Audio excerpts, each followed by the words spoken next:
A 240mm M1991 multiple launch rocket system MLRS from North Korea has been caught on video for the first time. Russian forces are reportedly using it against Ukrainian troops on the front line, reports Defense Express. According to the outlet, Russian forces are armed with several types of North Korean artillery systems.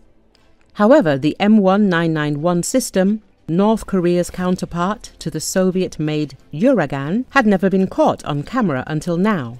Ukrainian journalist Yuriy Butusov published the footage showing the M1991 MLRS in Russian hands. The video appears to show the system stored inside a hangar, where Russian troops are equipping it with anti-drone protection. The outlet added that the Russian military is expected to receive hundreds of artillery systems from North Korea. This MLRS is essentially a North Korean version of the 220mm Uragan. In addition to precision munitions, it can fire unguided rockets with a warhead weighing around 90 kilograms. The system is fitted with 22 launch tubes.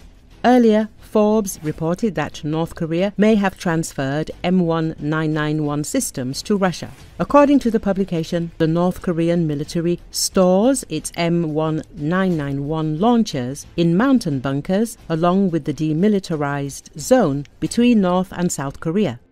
In wartime, these systems could be used to strike Seoul. Reports suggested that these launchers are capable of targeting Ukrainian trenches and returning fire against Ukrainian howitzers and rocket launchers. The M1991 could also reach Kharkiv, which is located just 25 miles, 40 kilometers from the Russian-Ukrainian border. Yuriy Butusov, the head of the Defense Intelligence of Ukraine, earlier said that North Korea plans to transfer 148 ballistic missiles to Russia in 2025. These would be KN-23 type missiles.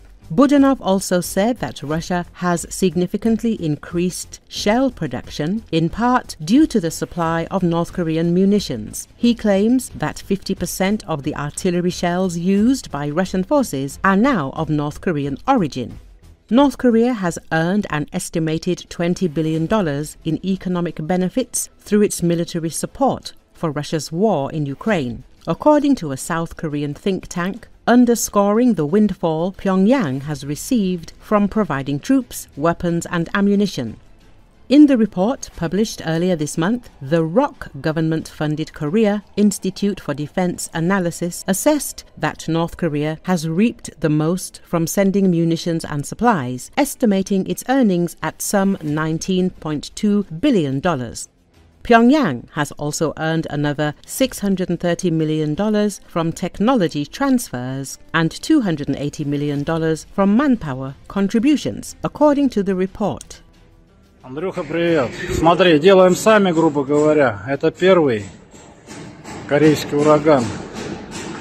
Схема как таковая, она вроде есть, но делать приходится все равно все самим по месту, размеры вычисляем сами. Devoted to Putin's policy of conquest by occupying neighboring independent states and sympathizing with collaborators, former Ukrainian and now temporarily Russian citizens seem to be beginning to learn the art of insight from the so-called SVO. Despite threats to be prosecuted under the criminal article on fakes about the Russian army, many appeals related to the impoverishment of the Russian people due to the war are appearing on the internet. Ukrainians from Melitopol, Mariupol, Crimea and Donbass, having forgotten about fear, are even recording appeals to Putin. Residents say they are fed up with the lies of Putin's government, and Putin is increasingly criticized. Not only regional media controlled by local authorities, but also federal media outlets, which publish a cry for help from those fleeing from banderites in search of a better life, cannot remain on the sidelines. In the story of a Russian propagandist filmed in a camp of refugees from the Ukrainian Popasna who risked going somewhere after a full-scale invasion and destruction of their city by Russian occupiers, ended up in the wrong conditions.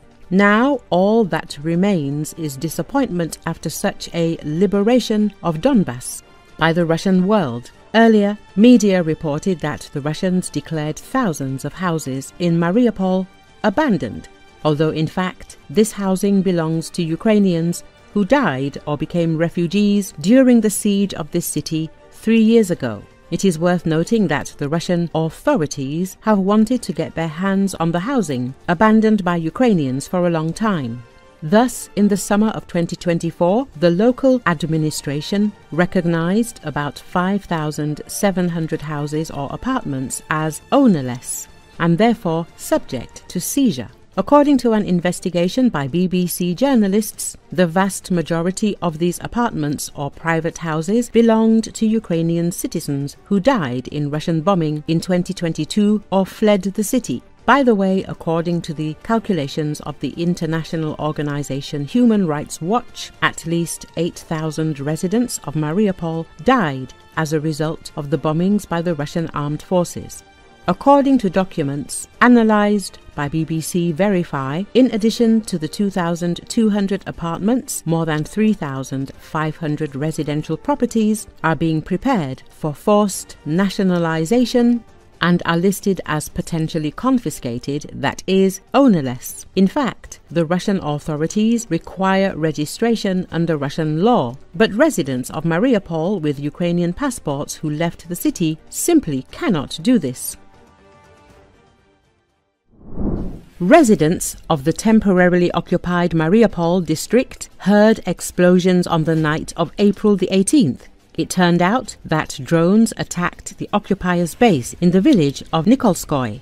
As the head of the Center for the Study of the Occupation, Petr Andriushchenko, told Channel 24, as a result of the strike, at least 10 Russian soldiers were injured and taken to the hospital, and enemy vehicles were also damaged, in particular, at least 3 large vehicles. The drones hit a base that Ukraine knew about and had been tracking for a long time. Although the Russians tried to shoot down the drones, the debris fell and damaged private homes. This base is located next to the ambulance station, which the occupiers have been using as cover for several years now. Now it has reached there. We will consider this the first attempt, Andriushchenko said. He also noted that this drone strike was the first in the last 6 months on the territory of the Mariupol region, and there had not been such strikes on the Nikolskaya community for more than a year. The Russians are not in a very good mood. According to our information, they are now preparing to evacuate this base. It may be moved nearby.